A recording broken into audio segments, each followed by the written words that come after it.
In this video, we will look at when and where to use an apostrophe in scholarly writing. When writing, do you ever get bogged down in trying to remember the rules of punctuation? For some writers, the apostrophe is their Achilles heel.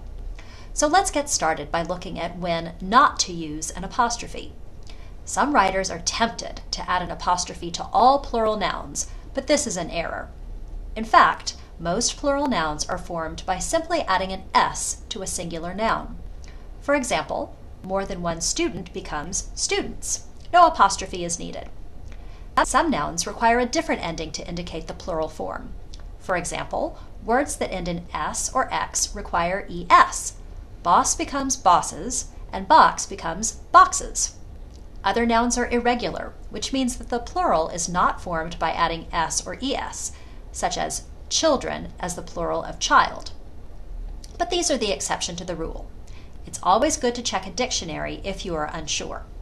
But regardless of the way that the plural is formed, an apostrophe is not required. Now let's look at when to use an apostrophe. Possessive nouns indicate ownership and help to shorten a phrase or sentence. For example, rather than writing the book of the teacher, you can simply write the teacher's book.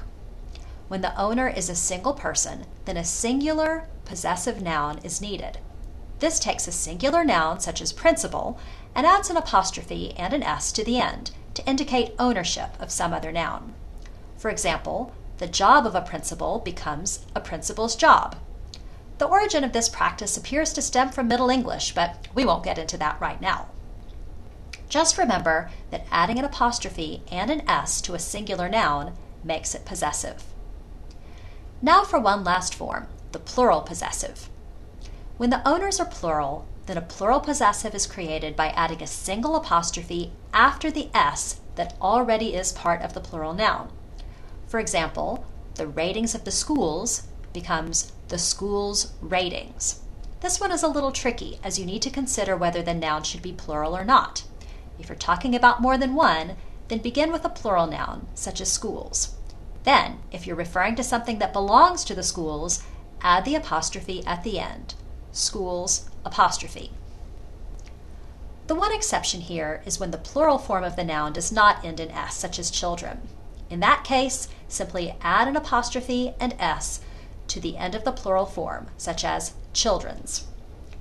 In summary, if a noun does not express ownership, no apostrophe is needed. If it does, then add apostrophe S for singular nouns and apostrophe for most plural nouns.